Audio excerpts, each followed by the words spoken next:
നമസ്കാരം. ഇഷാൻ വ്ളോഗ്സിലേക്ക് എല്ലാവർക്കും സ്വാഗതം. ഇത് വേനൽക്കാലമായിരിക്കുന്നു.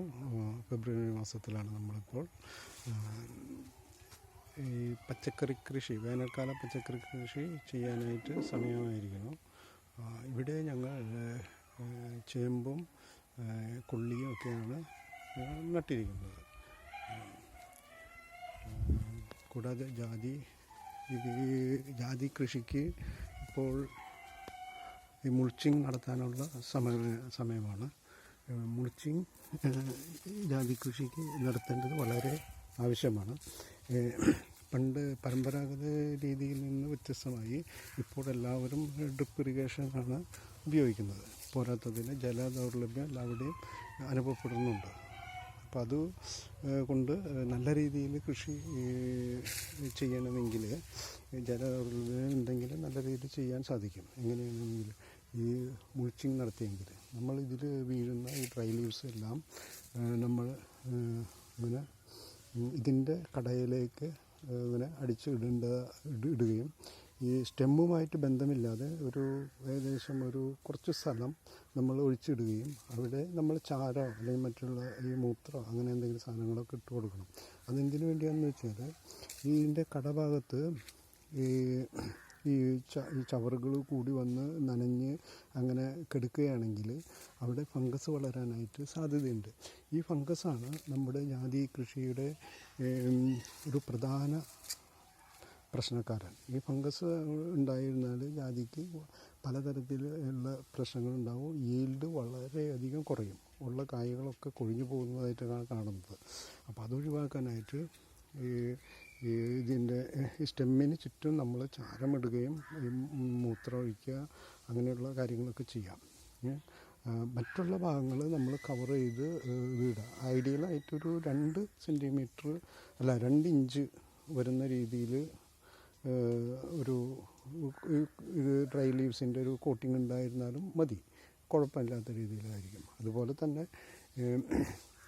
ഈ പുല്ല്, ഇപ്പോൾ ഈ ഡ്രൈ ലീവ്സ് തന്നെ ഇടകലർത്തി ഇടുന്നതായിരിക്കും കുറച്ചും കൂടി നല്ലത്. കാരണം കൂടുതൽ എയർ സർക്കുലേഷൻ ഉണ്ടാകുന്നതിന് പലതരത്തിലുള്ള ഇലകളായിരിക്കും കൂടുതൽ നല്ലത്. അതുപോലെ തന്നെ നമ്മൾ ഇവിടെ അടുത്ത് കാണുന്ന ഈ പുല്ലുകൾ ഒക്കെ പറിച്ച് ഇതിൻ്റെ കടയ്ക്ക് ഇട്ട് കഴിഞ്ഞാൽ ഇത് വേറൊരു ഗുണം കൂടിയാണ്. ഈ പുല്ലുകളിൽ നിന്നൊക്കെ നമുക്ക് സിലിക്കൺ ഡയോക്സൈഡ് എന്ന പദാർത്ഥം അത് ഡീകമ്പോസ് ചെയ്യുമ്പോൾ കിട്ടുന്നതാണെന്ന് പറയുന്നത്. അപ്പോൾ അത് ഈ NPK മാതിരി തന്നെ ഈ മൈക്രോ ന്യൂട്രിയൻസുമാതിരി തന്നെ സിലിക്കൺ ഡയോക്സൈഡ് ആവശ്യമാണ് ഇതിന്. അപ്പോൾ ഈ പദാർത്ഥങ്ങളെല്ലാം കിട്ടുമ്പോൾ ഇത് ഡീകമ്പോസ് ചെയ്ത് കഴിഞ്ഞാൽ NPK നമുക്ക് ഇതിൽ നിന്ന് ഓൾറെഡി കിട്ടും. അപ്പോൾ ഇങ്ങനെ ചെയ്യുന്നത് കൊണ്ട് തന്നെ ഇതിനാവശ്യമായിട്ടുള്ള വളം തന്നെ ഇതിൽ നിന്ന് നമുക്ക് കിട്ടുന്നതാണ്. പിന്നെ നമ്മൾ വർഷത്തിൽ ഒരു 4 പ്രാവശ്യം ആയിട്ട് വളം ചെയ്യുകയാണെങ്കിൽ അതിലും ഇതേമാതിരി തന്നെ കുറച്ച് മൈക്രോ ന്യൂട്രിയൻസും പിന്നെ മൈക്രോ ന്യൂട്രിയൻസ് ബോറോൺ അങ്ങനെ സിലിക്കോൺ അങ്ങനെയുള്ള മൈക്രോ ന്യൂട്രിയൻസൊക്കെ കൊടുക്കണമെങ്കിൽ ജാതി വളരെ നല്ല രീതിയിൽ വരുമാനം ഉണ്ടാക്കാനായിട്ട് സഹായിക്കും. ഇതിൽ ഇപ്പം മറ്റ് കൃഷികൾക്കും അടയ്ക്ക അങ്ങനെ ഉള്ളതിനും നമ്മൾ ഈ മുൾച്ചിങ് ചെയ്യുന്നതൊക്കെ വളരെ സഹായകമാണ്. ഇന്ന് ഈ ജലദൗർലഭ്യമാണല്ലോ ഒരു മെയിൻ പ്രശ്നം. അപ്പോൾ ജലദൗർലഭ്യം ഉള്ള സ്ഥലങ്ങളിലാണ് ഇത് ഏറ്റവും കൂടുതൽ ആവശ്യമായിട്ടുള്ളത്. കാരണം സൂര്യതാപം കൊണ്ട് എപ്പോഴും വളരെയധികം ജലം നഷ്ടപ്പെടുന്നുണ്ട് നമുക്ക്. പിന്നെ ഇങ്ങനെ ചെയ്യുന്നത് കൊണ്ട് നമ്മുടെ ചെറിയ അധ്വാനം മതി, നമുക്ക് ചെറിയൊരു